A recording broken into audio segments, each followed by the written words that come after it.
Why should you watch?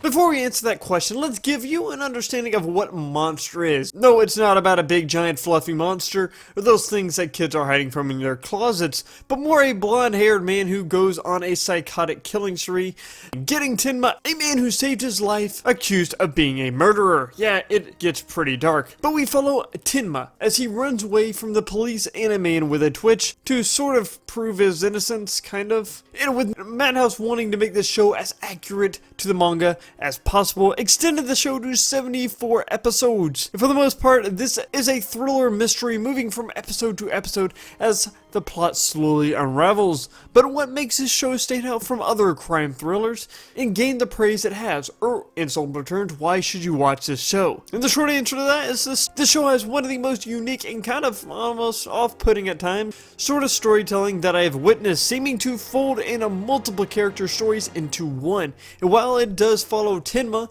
it soon veers off to tell other character stories, and then goes full circle and connects to the main story and reveals important aspects to the plot. And with this, it allows for each character introduced to get their own story and depth to who they are, and everyone we run into has flaws that make them relatable in society, and is a very grounded cast, from a bitchy and annoying ex-girlfriend who is an alcoholic to a ginger with no soul wanting a home. And the villain, being the probably least relatable yet, is someone who seems to form the darkness that is in society. He is the darkness and the hate that plagues the world, being someone you rarely see, being someone that is always in the shadows. And that is the tone the show sets for the most part, a show of emptiness and hopelessness that is everywhere. We will all die alone crying in a corner, but it never gets really edgy, seeming having the contrasting appeal being the characters that follow Tenma and they attempt to help people in the world and also offer support. But the serious tone is very exemplified by the excellent directing, art,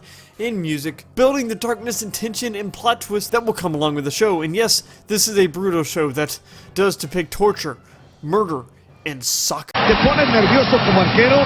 Viene el responde desde Luis León. El servicio parece pasado. Nuevo centro. ¡Gol!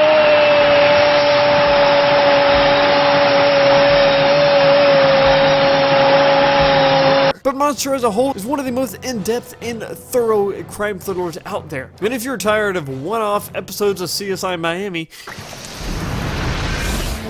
well, I say,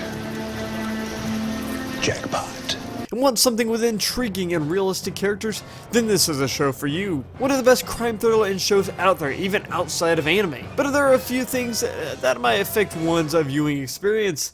It's kind of an older show. It's 4:3 ratio. It looks somewhat older. It's also very, very slow paced. And if you're looking for an action-packed crime thriller like Psychopaths or CSI Miami, then this will let you down a little bit. But if you love yourself some psychotic killers, a slow building story with a payoff to match in psychotic kids books, then this is why you should watch the anime Monster. And that is it for this video. This will be probably a new way I'm trying to go about reviewing different shows and video games. And right now I'm more in a testing phase on the channel, seeing what I feel more comfortable with and what videos really do well. And say this video does do well, then I'll probably make all of these videos more in depth, or certain ones more in depth. So tell me what you thought of this video and also what you thought of Monster, if you might watch it now.